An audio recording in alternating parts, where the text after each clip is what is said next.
Millennials were told they could be anything, and that one sentence might have broken an entire generation. Because here's the problem with telling a child they can be anything. You never tell them what happens when the world says no. And millennials, born between 1981 and 1996, were the first generation to find that out the hard way. Today, we're going to look at the psychology behind this.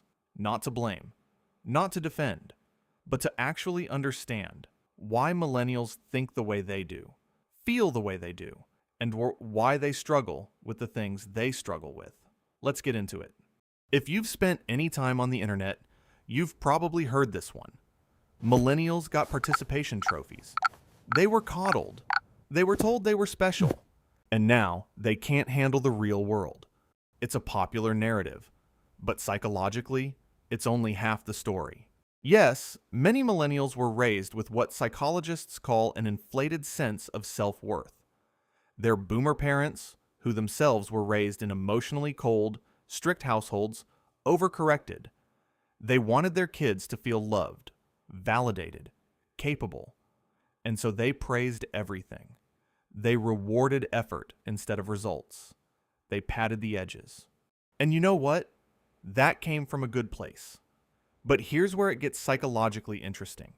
When those same millennials entered adulthood with their self-belief fully intact, they ran directly into a world that did not share that belief. A job market that didn't care how special their parents thought they were. A housing market that had already shut the door. An economy that handed them a bill for the mistakes of the generation before them. This is called cognitive dissonance. The painful gap between who you believe you are and what your reality is telling you. And for millennials, that gap was enormous.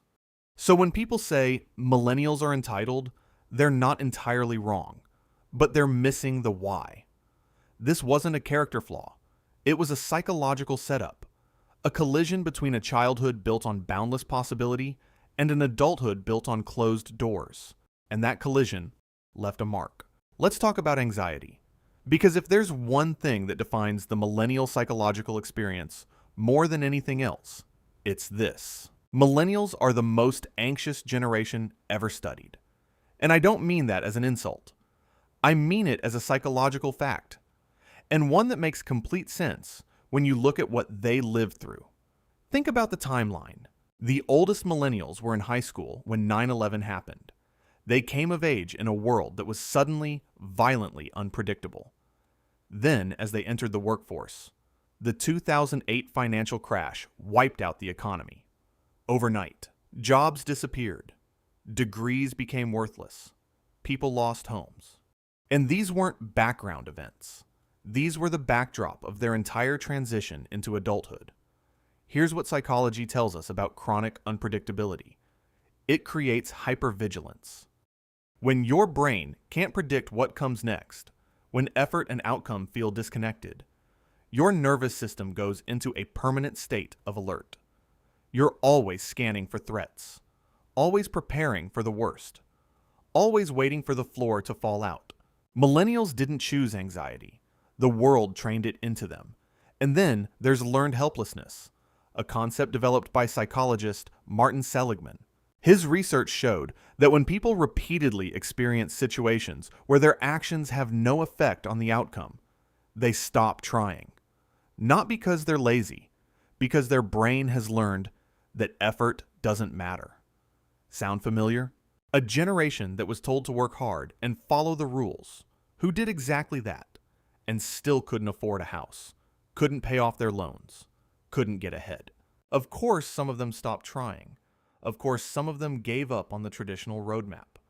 It wasn't weakness. It was a rational response to an irrational system. And yet, somehow, this generation also became the most self-aware about their anxiety. Which brings us to the next part. Millennials normalize therapy. That sounds simple. But think about how radical that actually is.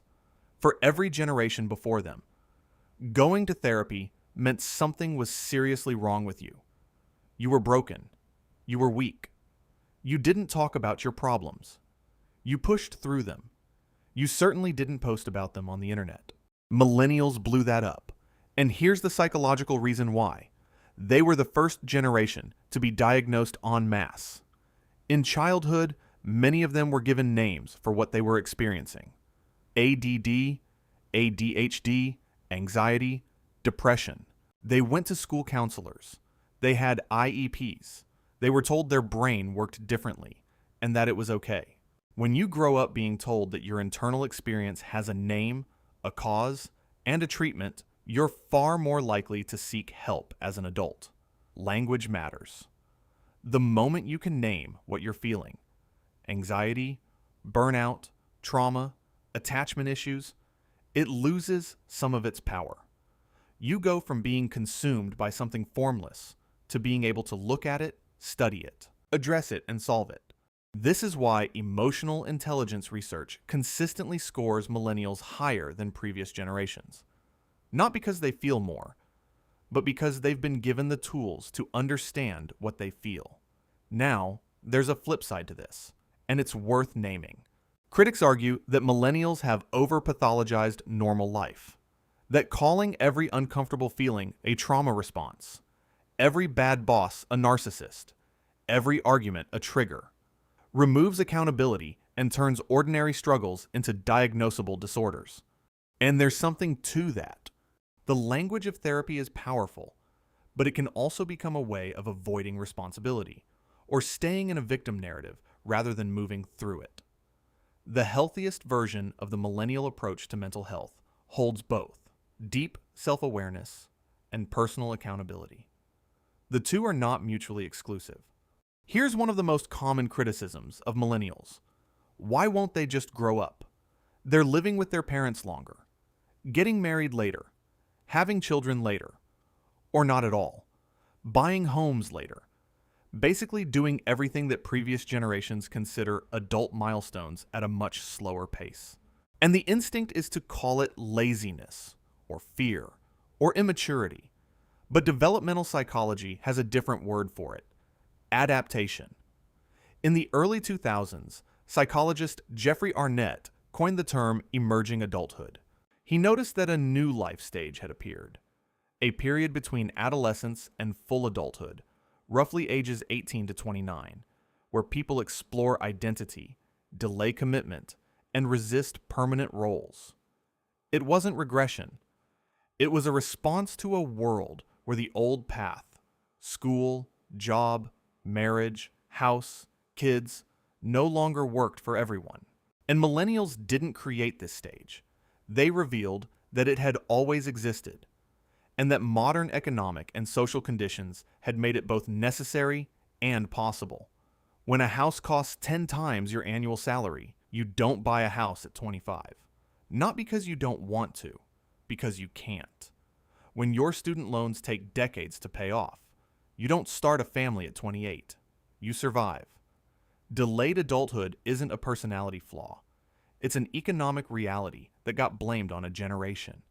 Here's what makes millennials genuinely fascinating from a psychological perspective. They are a generation of paradoxes. They are the most stressed generation in recorded history, and also the most emotionally self-aware. They are the most financially struggling adult generation in decades, and also the most values-driven when it comes to career choices. They were criticized for being entitled. But they are statistically the most socially conscious, the most concerned with inequality, climate, and ethics. They were raised on screens, and they're also the generation now raising children while constantly questioning whether screens are damaging their kids. They want stability, but grew up in instability.